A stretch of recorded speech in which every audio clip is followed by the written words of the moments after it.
जी, धन्यवाद राजीव जी।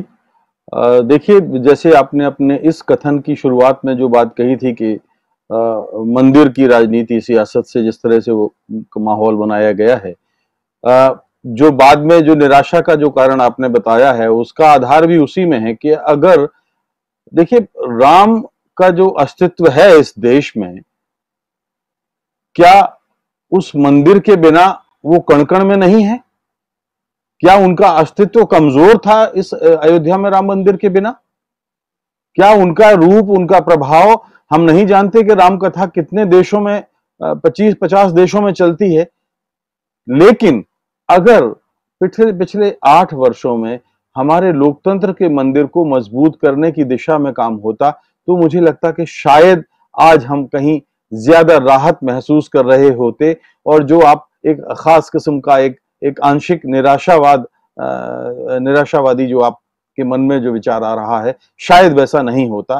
तो एक जागरूक मतदाता के रूप में हम लोग और एक एक निरपेक्ष पत्रकार के रूप में हम लोगों के मन में जो शंकाएं और चिंताएं हैं, वो एकदम जायज हैं। और कारण ये भी है कि देखिए, जिस आपने अभी बात कही कि प्रचार तंत्र के जरिए और सोशल मीडिया और डिजिटल प्लेटफॉर्म्स के जरिए, तो जो ये तो हम जानते हैं कि इस प्रचार तंत्र के इस नए नए अजूबों में भारतीय जनता पार्टी का कोई जोड़ है नहीं। प्रशांत जी ने बहुत अच्छी बात कही कि कांग्रेस की अपनी कमजोरियां हुई हैं और तभी वो उन वजहों से वो आज जहां है वहां है। लेकिन अगर आप ये देखिए कि जो उस प्रचार तंत्र का ही कमाल है कि जिन पूर्ववर्ती प्रधानमंत्रियों के खाते में अथाह उपलब्धियां हैं इस देश में, अब उनको भुलाया जा रहा है। उनको याद किस तरीके से याद किया जा रहा है, जैसे कि मान लीजिए वो नायक नहीं, महानायक नहीं, वो खलनायक हो। पहले 5 साल तो नेहरू को ही कितना बदनाम करने में निकल गए। आप देखिए, नेहरू जैसा जो शिल्पी, कल उनकी पुण्यतिथि है और निश्चित रूप से हमें इस ऐसे मौके पर उनका एक निरपेक्ष मूल्यांकन करना चाहिए। तो एक तो ये जो 2 बड़ी उपलब्धियां भारतीय जनता पार्टी अपने खाते में बताती है, एक तो मैंने मंदिर वाली बात कही कि लोकतंत्र का मंदिर कमजोर हुआ है, और जहां लोकतंत्र का मंदिर कमजोर होता है वहां राम की भावना नहीं होती है। रामराज भी लोकतांत्रिक नींव पर आधारित था। दूसरी बात यह है, जो बात कही जाती है कश्मीर के मामले में अनुच्छेद 370 को लेकर के, तो उसको लेकर के इस देश में इतनी बड़ी गलतफहमी है। और जो कांग्रेस ने, जो जैसा प्रशांत जी ने बहुत अच्छी बात कही कि मैं केवल अगर एक टाइमलाइन आपको दे दूं 1 मिनट में, क्योंकि आपके शो का वक्त हो रहा है, फिर मैं बाद में आ जाऊंगा, कि देखिए 52 में 370 अनुच्छेद लागू होता है। जनवरी 54 में नेहरू मंत्रिमंडल ने बहुत सारे प्रावधान हटा दिए केवल 2 साल के बाद। केंद्र को कस्टम का, इनकम टैक्स का और एक्साइज ड्यूटी का जो अधिकार दे दिया।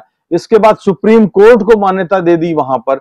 ये देखिए, अनुच्छेद 370 हटाने के प्रावधान 54 से शुरू हो गए थे।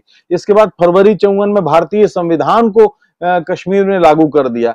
ये कभी भी कांग्रेस की तरफ से नहीं बताया गया है।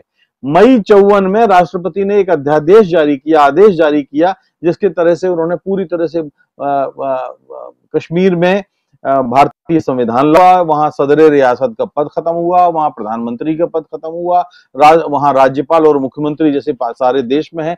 सुप्रीम कोर्ट का, चुनाव आयोग का असर हुआ।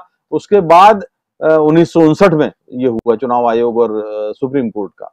और 1961 में प्रवेश का परमिट खत्म हो गया। 61 में ही 356 और 357 लागू हो गई।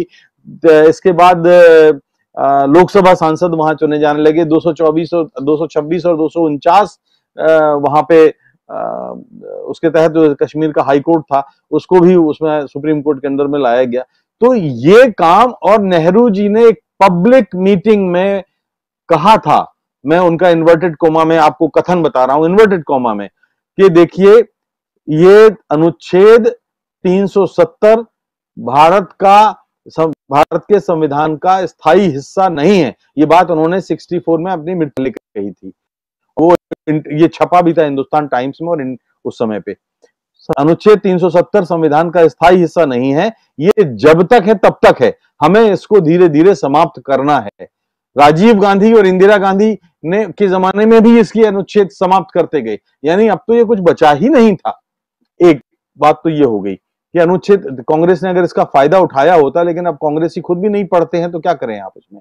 मौजूदा स्थिति का विश्लेषण कर सकते हैं, लेकिन अतीत के पन्ने अगर कभी पढ़ें तो शायद उनको भी पता हो कि उनके पूर्वज कितना बड़ा काम इस देश में कर गए हैं।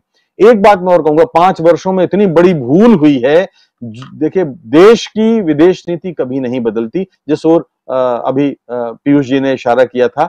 हमने पहले 5 वर्ष नेहरू की विदेश नीति से भटकने के काल देखा है।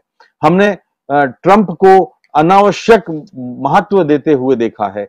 हमने म्यांमार में आंग सान सूची जिसके आंदोलन को हमने समर्थन दिया, हमने उसको छिटकते हुए अपने से देखा है। हमने नेपाल को आंखें तरेर कर लड़ने की भाषा में बात करते हुए देखा है। हमने श्रीलंका में महिंद्रा राजपक्षे का उत्थान देखा है और राजपक्षे परिवार को चीन का पूरा समर्थन देखा है। हमने मालदीव में चीन का उत्थान देखा है। हमने तालिबान के मामले में लंबे समय तक दुविधा देखी है, और हम उस पाकिस्तान में बिना निमंत्रण के भी जाते हैं जो हमारा स्थायी शत्रु देश है। तो 5 वर्षों तक हमने जिस तरह से और रूस के साथ हमने खास किस्म की दूरी बना के रखी, जिसका खामियाजा हमें उठाना भी पड़ा बाद में। रूस और पाकिस्तान का सैनिक अनुबंध भी हुआ था, एक दूसरे की सेनाओं को प्रशिक्षण देने की बात भी हो गई थी अगर हम वक्त पे नहीं चलते। तो दूसरे कार्यकाल में मोदी और उनके ब्यूरोक्रेट्स ने ये बात समझी कि ये गलती हो रही है, तब जाके थोड़ा सा उन्होंने उसी पे लौटे हैं। जिन पूर्वजों को वो खलनायक बनाना चाहते हैं, उन्हीं खलनायकों की नीति पर जो है चल करके आज थोड़ा सा उस विदेश नीति पे कंट्रोल कर पा रहे हैं। अन्यथा इनके हाथ से तो